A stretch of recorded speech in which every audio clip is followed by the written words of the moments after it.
이 예언의 말씀이 뭔가 우리 1절을 보겠습니다. 계시록 1장 1절 예수 그리스도의 계시라 이는 하나님이 그에게 주사 반드시 속히 일어날 일들을 그 종들에게 보이시려고 그의 천사를 그 종 요한에게 보내어 알게 하시는 것이라. 아멘. 이 예언의 말씀은 바로 앞에 나온 예수 그리스도의 계시 1장 1절에서는 예수 그리스도의 계시예요. 그것은 하나님께서 예수님에게 주신 것인데 이 예수 그리스도의 계시는 반드시 속히 일어날 일이라는 것이죠. 계시라고 하는 것은 감추어진 것을 드러내는 것인데 그것이 바로 반드시 속히 일어날 일을 말씀하고 있습니다. 이 반드시라고 번역된 이 day는 필연적으로 이루어지는 것이에요. 그러니까 가을이 되면 낙엽이 떨어지고 겨울이 되면 눈이 오는 것처럼 헬라 철학에서는 이 day라고 하는 말은 자연 질서 가운데서 필연적으로 이루어지는 확실성의 의미를 담을 때 이 단어를 사용합니다. 그리고 속히 반드시 속히 될 일인데 이 속히라고 하는 이 엔타케이는 종말의 임박성을 드러냅니다. 근데 이 속히라고 하는 것은 우리가 늘 저랑 같이 말씀을 들으면서 늘 그 시간에 대한 이야기를 들을 때 이 크로노스, 카이로스 이런 얘기를 들었잖아요. 바로 양적인 의미의 이 크로노스가 아니고 연대기죠. 이 우리의 시간 자연스럽게 흘러가는 이 시간이 아니라 질적인 의미에서 이 카이로스 그러니까 마지막 이 때라고 하는 그 이 말 속에는 하나님의 구원의 시간, 그 시간 하나님 구원하시는 이 놀라운 하나님의 사건들이 있는데 그 하나님의 그 놀라운 구원의 사역이 반드시 속히 일어날 일, 하나님의 시간 속에서 그 일어날 일을 계시 드러내고 있다고 하는 것입니다. 자, 오늘 3절 말씀에 때가 가깝다 할 때 이 때는 바로 우리가 쓰는 이런 인간의 연대기적인 시간의 크로노스가 아니라 하나님의 구원의 시간인 카이로스가 가까워졌다. 그래서 반드시 속히 일어날 일은 일어나야만 하는 것들을 말하고 있는 것입니다. 구약의 시간표 속에서 메시아를 기다리던 백성들에게 예수 그리스도께서 초림해 주러 오신 것은 바로 구원의 시작을 알리는 것입니다. 히브리서 9장 26절에 보면 그가 세상을 창조한 때부터 자주 고난을 받았어야 할 것이로되 이제 자기를 단번에 제물로 드려 죄를 없이 하시려고 세상 끝에 나타나셨느니라. 예수님께서 세상 끝에 나타나셨다고 그랬습니다. 이 세상 끝은 종말인데 구약에서 볼 때 이제 예수님이 오시는 시간은 끝으로 보는 거죠. 그러니까 이 십자가를 지시고 우리를 구원하시기 위해서 메시아가 오시는 시간, 구약에서는 그 메시아가 오기를 기다렸어요. 후일에, 다니엘서에는 후일이라고 그랬어요. 마지막 날에. 그 시간이 언제냐? 주님이 오시는 시간이에요. 그래서 오늘 우리는 말세를 살아간다고 할 때 신학적으로 초림해 주러 오신 예수님께서 다시 재림해 주러 오시는 그 시간을 말세의 시간을 우리는 살아가고 있는 것입니다. 바로 당신께서 십자가에서 우리 죄를 구속하시기 위해서 그 세상 끝에 오셨다 하고 히브리서 기자는 말하고 있습니다. 구약의 계시록은 다니엘입니다. 다니엘은 그 종말을 메시아이신 예수 그리스도께서 초림해 주러 오실 것을 말씀하고 있습니다. 그때 이제 예수님의 구원이 시작이 된다는 것이죠. 다니엘서는 몇 장 안 됩니다. 12장이 마지막 장인데 12장 1절에 그때 내 민족을 호위하는 큰 군주 미가엘이 일어날 것이요 또 환란이 있으리니 이는 개국 이래로 그때까지 없던 환란일 것이며 그때에 내 백성 중 책에 기록된 모든 자가 구원을 받을 것이라. 하나님이 인간의 몸을 입으시고 이 땅에 오셔서 십자가를 지시는 것만큼이나 큰 환난이 없어요. 그 십자가의 사건을 다니엘이 예고하고 있고요. 그때의 백성들이 구원을 받게 될 것이다 라고 말하고 있는 것입니다. 그래서 예수님이 오시기까지 다니엘 12장 9절에 하나님께서 다니엘에게 부탁하는 말씀은 그가 이르되 다니엘아 갈지어다 이 말은 마지막 때까지 간수하고 봉함할 것이니라.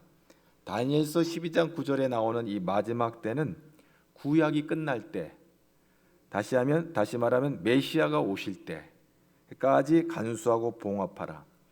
구약의 시대에는 이것이 감춰져 있는데 예수님께서 오심으로 하나님의 놀라운 구원의 계획이 예수 그리스도를 통해서 열려지게 됐습니다. 드러나게 되었습니다. 이제 비밀이 아니라 우리 모두가 예수 그리스도를 통해서 구원을 얻는 이 놀라운 구원의 사건이 온 천하 만민들에게 열려지게 된 것입니다. 바로 그때까지 다니엘이 그 비밀을 이제 잘 간직하고 있으라 하고 이제 초림해 주러 오신 예수께서 이제 구주가 되심으로 놀라운 하나님의 구원이 이제 열려지게 된 것입니다. 그리고 그 구원은 다시 재림해 주러 오실 예수님을 통해서 구원의 완성이 이루어지는 것입니다. 그러면 반드시 속히 일어날 일이 일어나야만 하는 것들인데 그게 어떤 것이냐? 다시 한번 2절 말씀 우리 다 같이 함께 보겠습니다. 요한은 하나님의 말씀과 예수 그리스도의 증거 곧 자기가 본 것을 다 증언하였느니라. 그렇습니다. 하나님의 말씀과 예수 그리스도의 증거 그리고 요한이 본 겁니다. 그러면 하나님의 말씀과 예수 그리스도를 통해서 이루어진 증거 그리고 요한이 본 게 뭐냐? 크게 네 가지 사건입니다. 첫째는 말씀이 육신이 되어 인간의 몸을 입으시고 이 땅에 오신 성육식 사건. 이것이 하나님께서 우리에게 주님을 보여주시는 것이죠. 이 사건. 그 다음에 또 하나는 십자가에서 우리의 모든 죄를 짊어지시고 우리를 구속하시는 이 십자가의 사건. 그리고 거기서 머물러 계시지 아니하고 죽음의 권세를 깨뜨리시고 부활하셔서 생명의 주가 되셔서 하늘로 오르시며 영광을 받으신 그 승천의 사건. 그리고 마지막 그 주님이 다시 오셔서 하나님의 구원과 심판을 완성하실 이 재림의 사건. 이 큰 네 가지 사건. 이 네 가지 사건이 성경의 복음서의 내용입니다. 요한복음 1장 14절에 말씀이 육신이 되어 우리 가운데 거하심에 하나님이신 분이 인간의 몸을 입으시고 이 땅에 오신 이야기를 사도 요한은 말씀이 육신이 되었다라고 말합니다. 우리가 그의 영광을 보니 아버지의 독생자의 영광이요 은혜와 진리가 충만하다. 독생자 바로 예수 그리스도의 영광입니다. 말씀이 육신이 되어 인간의 몸을 입으시고 이 땅에 오셨다는 이 성육신.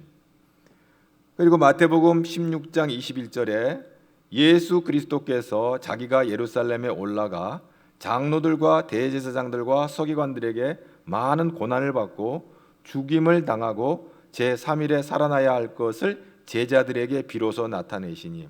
마태복음 16장 21절에 보면 예수님께서 제자들에게 당신이 십자가를 지실 것, 인류를 구원하시기 위해서 십자가를 지실 사건과 그리고 내가 다시 부활에 대한 이야기를 제자들은 이해를 하지 못하지만 그 제자들에게 가르쳐주는 이야기가 나옵니다. 제자들은 그 얘기를 들으면서 도무지 저 얘기가 무슨 얘기인지 알 수가 없는 얘기를 예수님께 듣게 되어지는데 예수님께서 그것을 커밍아웃 하시는 거예요. 나는 죽어야 될 것이고 다시 부활할 것이다. 이것을 제자들에게 일러줍니다. 그리고 마태복음 24장 6절에 가면 이제 십자가를 앞둔 사건이죠. 난리와 난리의 소문을 듣겠으니 너희는 삼가 두려워하지 말라. 이런 일이 있어야 하되 아직 끝은 아니르니라. 난리와 난리의 소문. 이 난리는 뭐예요? 난리 중에 난리가 뭐냐? 하나님이 인간의 몸을 입으시고 오셔서 십자가에서 고난당한 것, 이 사건이 하나님의 역사의 난리 중에 난리예요. 이런 난리가 없어요. 하나님이 인간의 몸을 입으시고 인간의 죄를 짊어지시기 위해서 십자가를 지는 이 난리가 있을 텐데 너희들은 두려워하지 말라. 이런 일이 있어야 할 것이고 우리 모든 인생들을 구원하시기 위해서 이런 일이 있어야 할 것이고 그러나 끝은 아니다. 종말이 아니라는 거예요. 이 텔로스라고 하는 건 끝, 종말, 마지막 때가 아니라는 거예요. 우리 이제 마지막 심판을 향해서 우리가 이제 마지막 가고 있지만 그것은 끝은 아니다. 십자가가 끝은 아니라고 하는 것입니다. 그리고 사도행전 1장 11절에 이르되 갈릴리 사람들아 어찌하여 서서 하늘을 쳐다보느냐 너희 가운데서 하늘로 올려지신 이 예수는 하늘로 가심을 본 그대로 오시리라. 그대로 오시리라. 재림에 대한 말씀을 예수님께서 직접 말씀하십니다. 자, 이런 네 가지 큰 우리 인간에게 향하신 하나님의 놀라운 구원의 계획이 열려졌는데 이 놀라운 네 가지 사건을 생각하면서 이제 3절 말씀을 읽어보겠습니다. 3절 말씀 다 같이 읽습니다. 이 예언의 말씀을 읽는 자와 듣는 자 그 가운데 기록하는 것을 지키는 자들이 복이 있나니. 그렇습니다. 이 예언의 말씀, 방금 예수 그리스도의 계시, 반드시 되어질 일, 하나님의 말씀과 예수 그리스도의 증거, 그리고 사도 요한이 본 것, 바로 그것은 이 네 가지 사건 안에 다 들어가 있는 거예요. 이것이 예언의 말씀, 이 예언의 말씀을 어떻게 한다고요? 읽고 듣고 그 가운데 기록하는 것에 뭐하는 자? 순종하는 자. 지킨다고 하는 말은 이 순종한다는 말이에요. 순종하는 자가 뭐가 있다? 복이 있다. 그 복이 무슨 복이에요? 구원이 있는 거예요. 할렐루야. 여기서 예언을 단순히 미래에 대해서 점치는 식으로 말하는 것을 의미하지 않습니다. 구약의 선지자들의 예언 사역은 미래의 내용만을 담고 있는 것이 아닙니다. 과거와 현재와 미래까지 모두 포함되어지는 거예요. 과거에 하나님이 이스라엘 백성들을 위하여 어떠한 일을 행하셨는가, 그리고 현재 이스라엘 백성들은 하나님에 대해서 어떠한 자세를 가졌는가.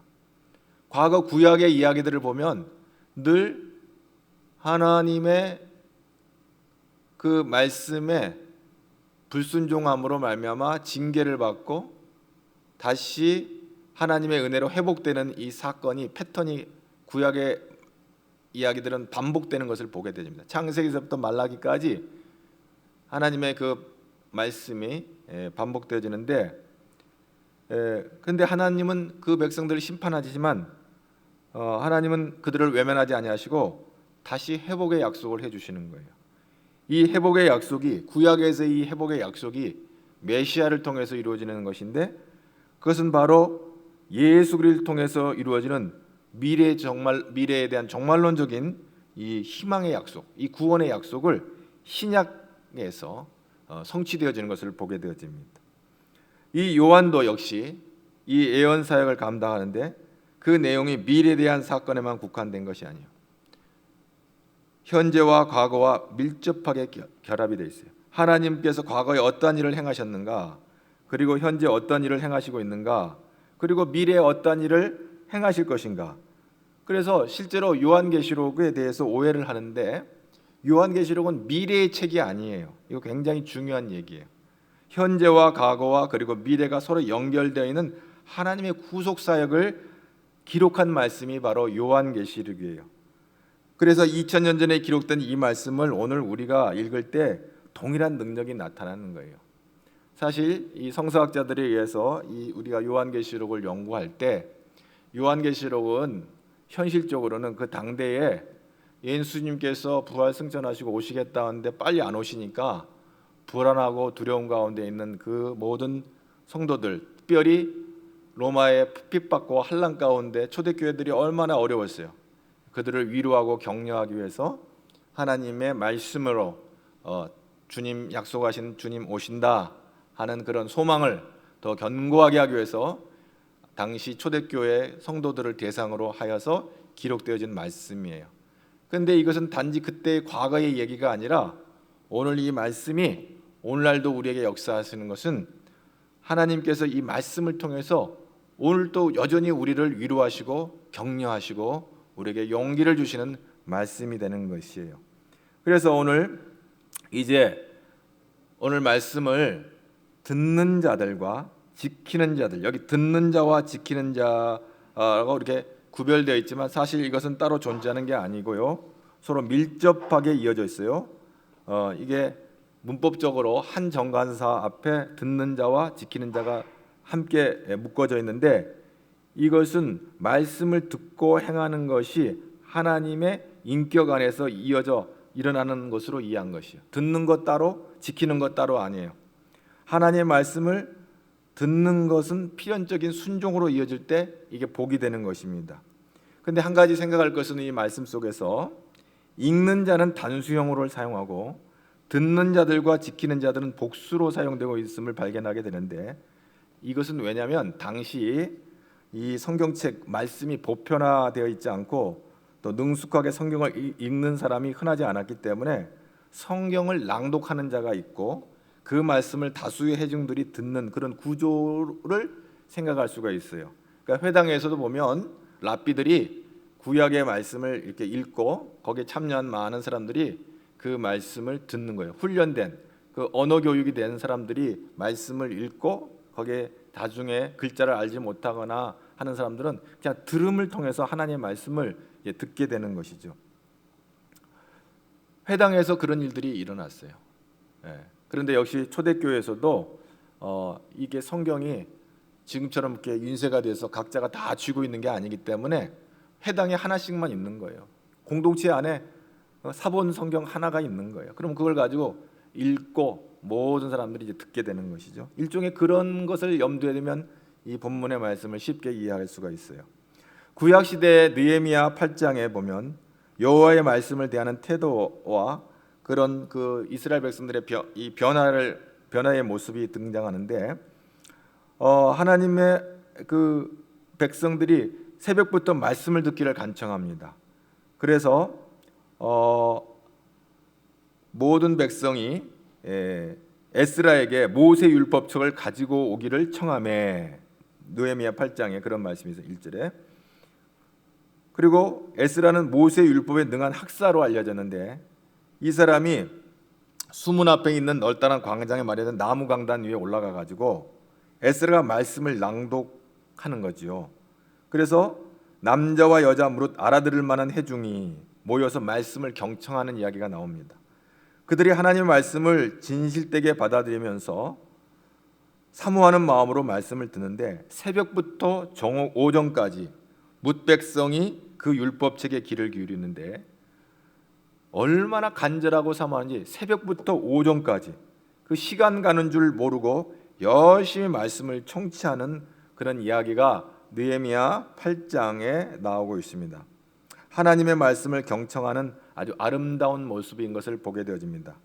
그리고 말씀을 대할 때 백성들이 모두 일어선 것은 말씀을 듣고 기꺼이 순종하겠다는 아멘으로 화답하는 것을 보게 되어집니다.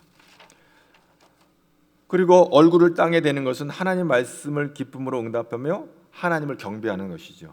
말씀을 듣고 응답하며 순종하겠습니다 라고 최고의 경배를 올려드리는 장면이 바로 느헤미야에 나오고 있습니다. 지키는 자들, 그 예언의 말씀을 듣고 지키며 행하는 자가 복이 있다. 이제 우리 요한계시록의 기자 사도 요한은 그렇게 선포하고 있습니다. 야고보서 1장 25절에 보면 율법을 들여다보고 있는 자는 듣고 잊어버리는 자가 아니요 실행하는 자니 이 사람이 그 행하는 일에 복을 받으리라. 말씀을 듣고 순종하는 자, 실천하는 자가 복이 있다. 이렇게 말씀하고 있죠. 출애굽기 24장 7절에도 모세가 시내산에서 하나님께 받은 말씀을 이스라엘 백성들에 전할 때 언약서를 가져 백성에게 낭독하여 들리매 그들이 가로되 여호와의 모든 말씀을 우리가 준행하리이다 라고 아멘하고 화답하는 모습이 등장합니다. 오늘 우리 시대에는 예배 시간에 훈련된 설교자를 통해서 말씀을 듣게 되는 것과 비교할 수 있게 되는데요, 성경의 의미를 잘 해석하고 전달하는 사역자들의 도움을 받아서 하나님의 말씀을 듣는 것도 은혜가 되고요, 더 귀한 것은 오늘날 우리 시대는 성경이 개인들의 소유가 됨에 따라서 조금만 더 열심을 내면 하나님의 이 말씀을 읽게 되는 거죠. 달고 오묘한 생명의 말씀을 우리가 읽을 수가 있게 되는데, 귀한 것을 귀한 것으로 여기지 아니하고 그냥 이렇게 덮어놓고 그냥 책꽂이에다 꽂아만 놓고 우리가 신앙생활을 한다면 얼마나 안타까워요. 옛날 구약 시대나 또 초대교회 시대나 고대 교회 때는 성경이 귀해가지고 그저 누가 읽어줘야만 듣는 거예요. 누가 읽어줘야만. 그 성경이 요즘으로 말하면 교회에 하나 있을까 말까 한 거예요. 그러니 얼마나 귀합니까? 그래, 하나님 말씀을 한번 들어보려면 보통 힘든 일이 아니에요. 근데 오늘날 얼마나 하나님 말씀이 우리에게 오픈되어 있어요. 이 하나님의 구원의 비밀들이 우리에게 다 열려져 있음에도 불구하고 너무 귀하다 보니까 귀한 줄 모르는 거예요. 너무 귀하다 보니까 귀한 줄 모르는 거예요. 뭐가 중요한지를 모르고 살아가는 거예요. 여러분, 안타까운 일이 아닐 수가 없어요. 여러분, 오늘 우리가 이제 이 하나님의 말씀에 붙잡히는 사람, 그 하나님의 놀라운 그 복이 임하는 거예요. 요한복음 20장 31절에 뭐라고 그랬어요? 오직 이것을 기록함은 너희로 예수께서 하나님의 아들 그리스도임을 믿게 하려 하며 너희로 믿고 그 이름을 힘입어 생명을 얻게 하려 함이라 그랬어요. 이 성경책을 기록한 목적이 뭐냐? 사도 요한은 그렇게 말해요. 이것을 기록함은, 이 성경이 기록된 목적은 예수께서 하나님의 아들이심을 믿게 하려는 것이고, 그 믿음 믿고 그 이름을 힘입어서 생명을 얻게 하려 한다 하는 것입니다. 우리가 이 말씀을 통해서 믿음과 생명을 얻게 되는 복이 있는 거예요. 디모데후서 3장 15절, 또 어려서부터 성경을 알았나니, 디모데가 이제 디모데후서의 3장 5절에 그런 말씀이 있어요. 성경은 능히 너로 하여금 그리스도 예수 안에 있는 믿음으로 말미암아 구원에 이르는 지혜가 있게 하느니라. 이 하나님의 말씀 성경에는 생명과 구원에 이르는 지혜가 있다는 거예요. 달고 오묘한 생명의 말씀, 아름답고 귀하다. 우리가 찬송하잖아요. 이 놀라운 구원의 지혜와 생명이 있는 거예요. 우리가 이제 말씀을 이제 읽고 들을 때 이제 믿음이 생기는 거예요. 로마서 10장 17절에 뭐라고 그랬어요?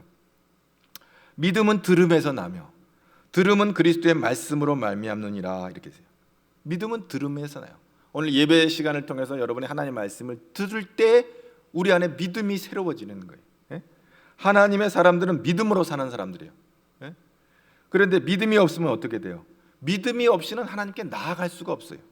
하나님을 기쁘시게 해드릴 수가 없어요. 히브리서 11장 6절에 뭐라고 그랬어요?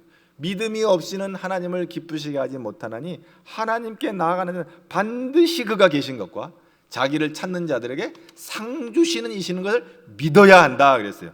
근데 이게 믿어져야 믿는 것이지, 믿어지지 않는데 어떻게 믿겠어요? 믿어지는 것이 기적인 줄로 믿으시기 바랍니다. 홍해가 갈라지는 것 이상으로 큰 기적은 믿음이 있는 거예요. 내 안에 믿음. 여러분, 그 나사로가, 죽은 나사로가 살아나는 것보다 더 그만큼이나 큰 기적은 내가 이 하나님의 말씀이 생명의 말씀으로 내게 믿어지는 거, 이게 기적이라니까요. 하나님은 우리를 바보로 만들지 않았어요. 우리에게 지성을 줬어요. 지적인 능력을 줬어요. 분별력을 줬어요. 논리 판단력을 줬어요. 그런데 우리 논리와 이성을 초월하는 이 하나님의 이 말씀들을 우리가 그것이 이해되어지고 깨달아지고 알아지고 우리 안에 주신 논리와 이해 안에 하나님 말씀이 깨달아진다고 할 때 그건 얼마나 놀라운 기적이에요. 너무너무 엄청난 일이 아닐 수가 없는 것입니다. 그리고 이 믿음이 세상을 이기는 능력이 되는 거예요. 믿음이 없으면 세상을 이길 수가 없어요. 요한일서 5장 4절에 무릇 하나님께로 난 자마다 세상을 이기느니라. 하나님께 난 자는 세상을 이겨요. 아무리 세상이 어렵고 힘들어도 세상을 이겨요.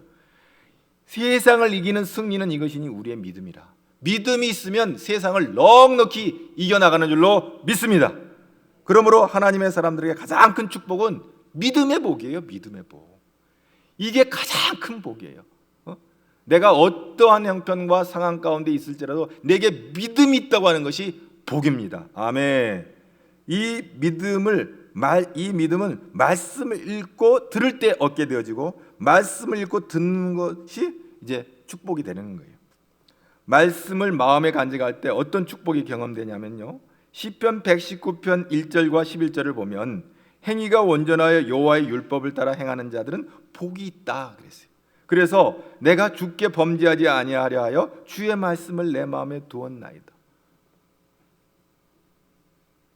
내 안에 빛이 비추면 어둠이 떠나가듯이 하나님의 말씀이 살아 역사하면 모든 더러운 죄가 물러가는 거예요.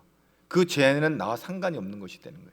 그러므로 말씀을 내 마음 안에 새기고 살아간다는 것이 말씀이 나를 지키는 거예요. 내가 말씀을 읽고 듣고 암송하고 내 마음에 새기면 그 말씀이 나를 지켜주세요. 할렐루야. 마귀로부터 지켜줘요.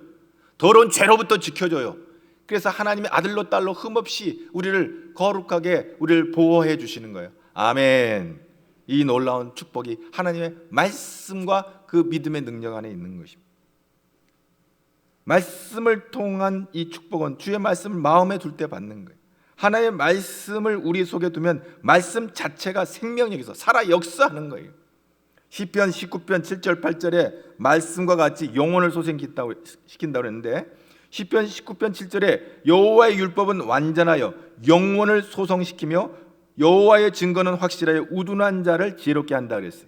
여기서 영혼, 이 영혼 네피쉬는 이게 뭐냐면, 우리가 구약에 나오는 영, 루하우, 성령, 악한 영과 거룩한 영이 있는데 영은 루하우라고 해요. 근데 이 네피쉬는 우리의 생명이에요. 육신의 생명. 그런데 놀랍게도 하나님의 말씀 우리의 육신의 생명을 소성, 슈브, 회복시킨다고 그랬어요. 말씀은요 영적인 것인데 우리의 육의 생명을 회복시키는 거, 소성시키시고 리프레시하고 힘을 주신단 말이에요. 이게 얼마나 놀라운 일이 아닐 수가 없습니다. 하나님의 말씀을 사모할 때 이런 놀라운 기적과 은혜를 체험하기를 축복합니다. 여호와의 증거는 확실하여 우둔한 자를 지혜롭게 한다 했어요. 이 우둔한다고 할 때 이 우둔한 게 뭘 말할까?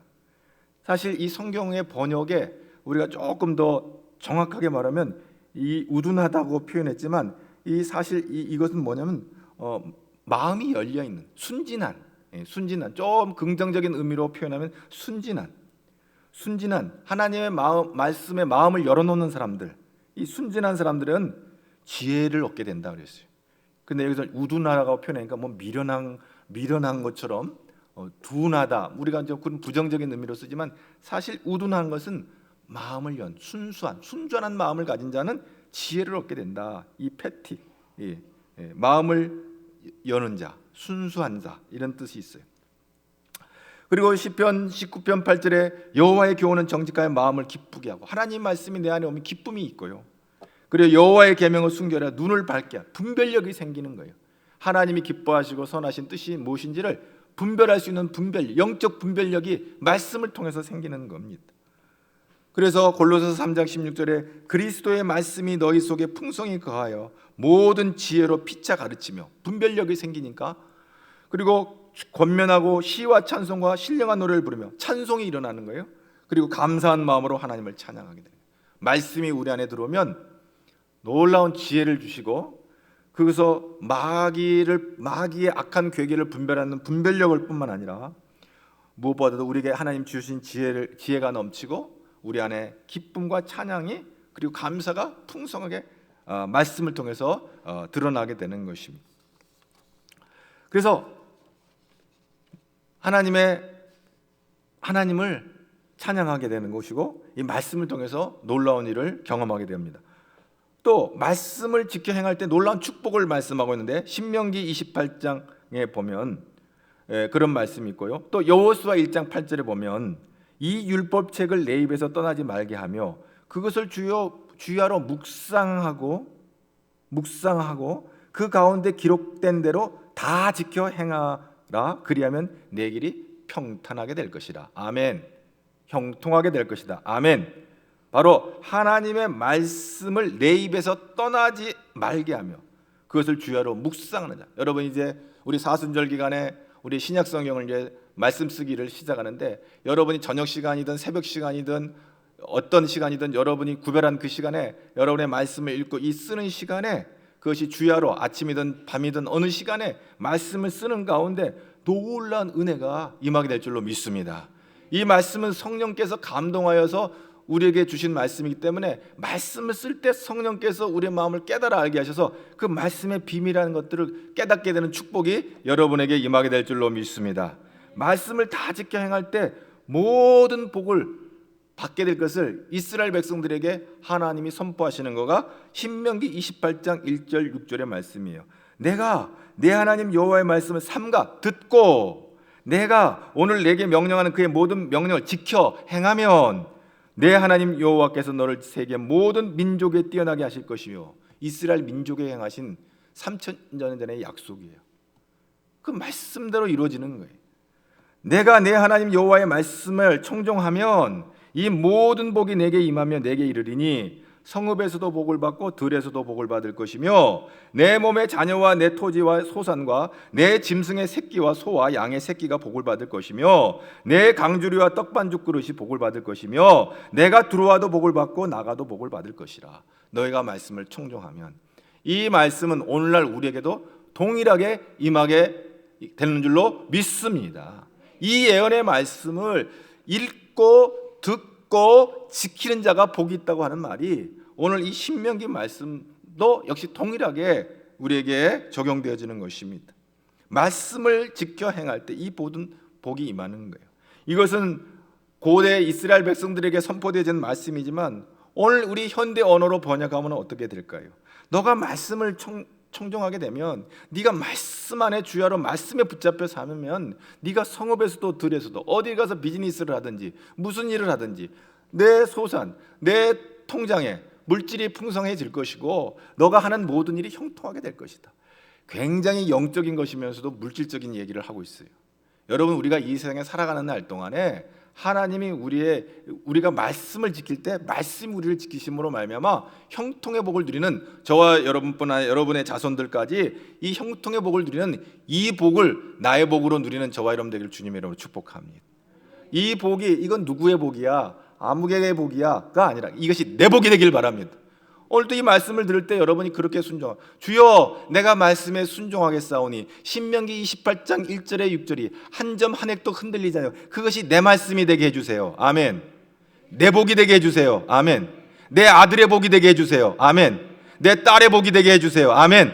내 손자 손녀들의 복이 되게 해주세요. 아멘. 기도하면서 말씀을 쓸 때 그 말씀대로 여러분 안에 이루어질 줄로 믿습니다. 말씀을 다 지켜 행할 때 모든 복을 받게 된다고 말씀하고 있어요. 시편의 1편에 오늘 또 복 있는 사람에 대한 얘기가 나오는데 오늘 요한계시록 1장 3절에 이 예언의 말씀을 읽고 듣고 지키는 자가 복이 있다. 복이 있다. 그런데 시편 1편 1절에 복 있는 사람은 악인의 꾀를 따르지 않냐고, 악인의 꾀를 쫓지 않냐고, 죄인의 길에 서지 않냐고, 오만한 자리에 앉지 않는다. 여러분, 그렇습니다. 하나님의 말씀이 내 안에 있으면 악한 꾀가 그리고 죄인의 길이 오만한 이 교만한 이런 자리가 우리가 그거를 거기서부터 우리를 지켜주는 거예요. 오직 여호와의 율법을 즐거워하며 그 율법을 주어라 묵상하는 자에게 이 복이 임하는 거예요. 그러면 우리는 사는 거예요. 할렐루야.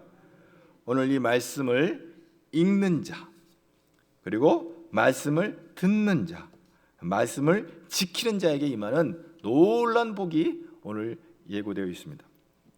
여러분, 요한계시록에 대해서 우리가 오해를 하기는 요한계시록은 굉장히 좀 여러 가지 이해할 수 없는 상징과 비유가 있고 또 마지막 심판의 때에 어떤 큰 대환란이 있을 건가라는 또 우려도 하게 되고 굉장히 두렵고 무서운 마음으로 이 요한계시록에 대해서 좀 가까이 하지 못하는 분들이 더러 많이 있죠. 많이 있어요. 심지어는 우리 장로교회 창시자였던 존 깔백 목사님도 이 부분에 대해서는 멈춰버렸어요. 65권까지는 주석을 했는데 66권의 요한계시록에서는 멈췄어요. 그만큼이나 굉장히 신비에 감춰져 있는 것 같은데 사실 알고 보면 이건 신비한 얘기가 아니에요. 요한계시록 1장 1절에 예수 그리스도의 계시로 시작돼서 요한계시록 22장 마지막 절에 아멘 주 예수여 오시옵소서요. 그럼 무슨 얘기예요? 이 이야기는 하나님이 예수 그리스도를 통해서 우리를 구원하실 과거와 현재와 미래에 대한 놀라운 구원의 사역을 우리에게 오픈해 주신 거예요. 무슨 아마겟돈 전쟁이니 뭐 666이니 뭐 대환란이니 뭐 백보자 심판이니 하니까 굉장히 두렵고 떨리지만은 이것은 하나님의 백성이 아닌 자들에게는 두렵고 떨리는 얘기지만 오늘 이 요한계시록은 우리에게 놀라운 하나님의 구원의 이야기, 사랑의 이야기가 담겨져 있고 위로와 격려의 이야기가 담겨져 있는 거예요. 믿는 자들은 해안받지 않아요. 믿는 자들은 상함받지 않아요. 믿는 자들은 영원한 하늘나라의 생명책에 기록된 자들은 영원한 새하늘 새 땅에 참여하는 놀라운 축복이, 천국 가이드북이 바로 요한계시록이에요. 근데 이것은 앞으로 장차 미래에 있어야 될 만한 얘기가 아니에요. 창세기부터 시작되어진, 그리고 오늘 이 시간, 그리고 앞으로 미래까지 이렇게 하나님의 놀라운 구원의 역사가 같이 한 통으로 이루어지는 놀라운 구원의 이야기인 거예요. 그 이유, 하나님의 말씀이 복과 관련된 것은 요한복음 5장 39절에 보면 이런 말씀이 있어요. 너희가 성경에서 영생을 얻는 줄 생각하고 성경을 연구하거니와 이 성경이 뭐 마태복음, 복음서, 사도행전, 로마서, 이 성경이 뭐 갈라디아서, 베드로전후서, 뭐 에베소, 빌립보, 뭐 이 성경이 내게 대하여 증언한 거다. 창세기, 출애굽기, 레위기, 민수기부터 말라기까지 이 성경이 내게 대해서 증거한 거예요. 이 성경이 왜 내게 대해서 증거? 나는 누구예요? 예수 그리스도를 나에 대해서 얘기해 준 거다. 근데 그걸 왜 얘기해 줬다고요? 하나님이 세상을 이처럼 사랑하사 독생자를 주셨으니. 창세기서부터 말라기, 마태복음서, 요한계시록까지 예수님이 우리에게 어떤 분인 것을 밝히 보여주시고, 구약은 오실 예수님에 대해서, 신약은 오신 예수님에 대해서, 그리고 요한계시록 마지막 부분에 20장부터 22장 이어지는 20장 7절부터 22장 마지막 부분까지 오실 예수님에 대해서 말씀하고 있는 거예요. 그분의 사랑의 이야기, 구원의 이야기. 알고 보면 꿀송이보다도 더 달고 복된 말씀이, 하나님의 놀라운 구원의 이야기가, 생명의 이야기가 이 말씀 속에 있는 것입니다. 그래서 이제 요한계시록 결말 부분에 오늘 우리가 요한계시록 1장 3절에 했던 말씀이 또 요한계시록 22장 마지막 장에 또 한 번 반복돼요. 이게 수미상관이라고 하는데 앞에서 얘기해놓고 마지막 부분에 또 한 번 더 얘기가 나와요. 요한계시록 22장 7절에 마지막 끝나는 부분에 보라 내가 속히 오리니 이 두루마리의 예언의 말씀을 지키는 자는 복이 있으리라. 순종하는 자, 지키는 자는 복이 있으리라. 그리고 계시록 22장 18절 거의 다 끝나가는 부분에 내가 이 두루마리 예언의 말씀을 듣는 모든 사람에게 증언하노니, 이 말씀을 생명의 말씀으로 듣는 모든 사람에게 증언하니 만일 누구든지 이것들 외에 더하면 하나님이 이 두루마리에 기록된 재앙들을 그에게 더하실 것이요. 그렇게 말씀하십니다. 하나님의 말씀 속에 복과 재앙이 놓여져 있는 것입니다. 지키는 자에게 복이 있고 이 말씀 말고 다른 것을 섞는 자에게는 재앙이 임할 것을 말씀하고 있습니다. 하나님의 말씀 붙잡고 성경이 약속한 복을 누리는 저와 여러분 되기를 주님의 이름으로 축복합니다. 아멘. 왜 그래요? 다시 1장 3절에 와가지고 다시 보겠습니다. 하나님 말씀 계시록 1장 3절을 봅니다. 이 예언의 말씀 읽는 자, 듣는 자, 그 가운데 기록한 것을 지키는 자는 복이 있나니. 왜? 때가 가까우니라. 때가 가까워. 이 때가 뭐예요? 때가. 요한은 이 계시의 말씀을 읽는 자들과 듣는 자들과 또한 그 가운데 기록한 것을 지키는 자들에게 복이 있을 것이라고 말한 이유가 바로 그 뒤에 때가 가깝기 때문이다. 이 때는 뭐예요? 카이로스예요. 구원의 시간이에요. 연대기적인 우리의 이 여러분이 손에 차고 있는 이 시계의 시간이 아니라 하나님의 시간이에요. 대부분 이단과 사이비 교주들은 말이죠, 시한부 종말난 자들은 카이로스를 말하지 않냐고 착각을 하고 크로노스의 시간을 가지고 뭐 2000년 뭐 2900 몇 년도 뭐 몇월 10월 며칠 날 뭐 주님이 오신다는 둥 뭐 언제 뭐 누구, 이건 다 크로노스에 대한 얘기예요. 인간의 시간의 연대기의 그 타임테이블을 가지고 하는 얘기예요. 근데 하나님의 말씀을 좀 더 깊이 읽어보면 크로노스를 말하고 있는 거 아니에요. 하나님의 카이로스, 하나님이 정한 시간, 하나님의 구원의 시간, 하나님이 정한 그 시간, 시와 때는 우리가 알 수 없지만 하나님의 그 카이로스, 구원의 시간이 있는 거예요. 그 시간이 가깝다고 하는 거예요.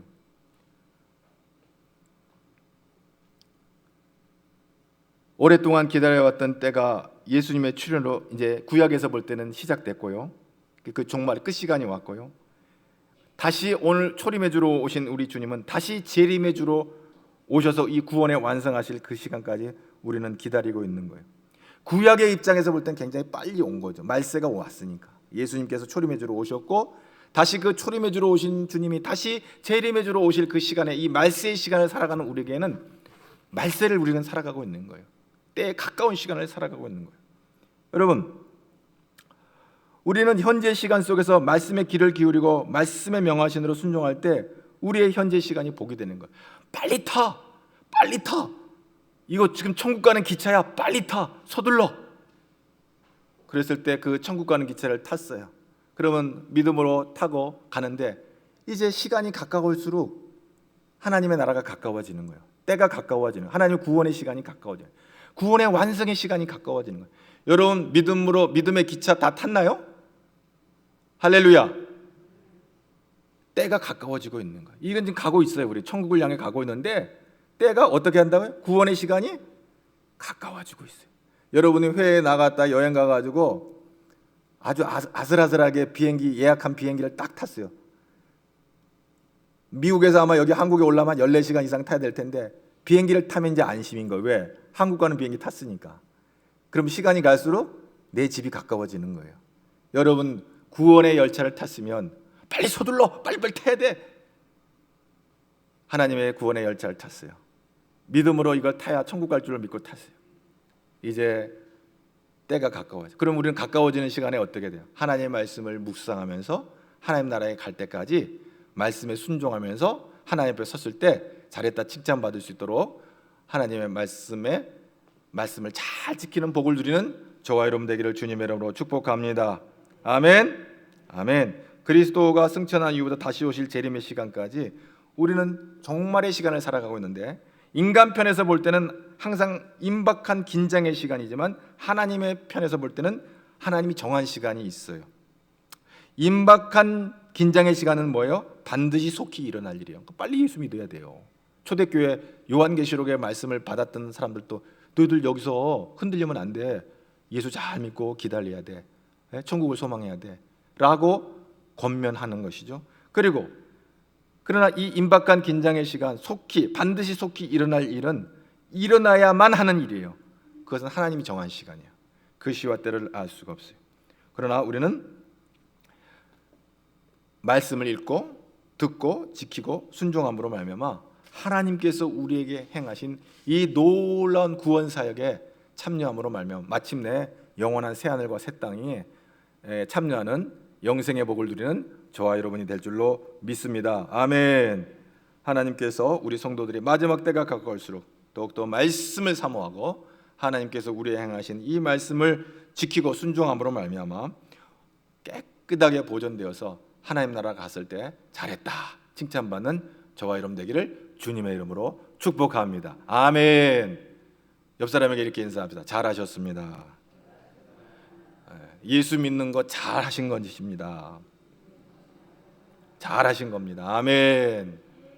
우리는 하나님 말씀이 육신이 되어 인간의 몸을 입으시고 이 땅에 오신 말씀을 읽고 묵상할 때 그 말씀이 나를 지켜서 저 영원한 천국으로 이끈다고 하는 것을 확신하고 주와 같이 길 가는 저와 여러분 되기를 주님의 이름으로 축복합니다. 하나님이 함께 하실 줄로 믿습니다. 하나님 감사합니다. 이 예언의 말씀 읽고 듣고 지키는 자가 복이 있다 말씀하시고 이 예언의 말씀에 약속하신 놀라운 구원의 사역이 이제 하나님의 때가 점점점 가까워오고 있음을 우리가 말씀을 통해서 보게 됩니다. 주여, 그 시와 때는 알 수 없습니다.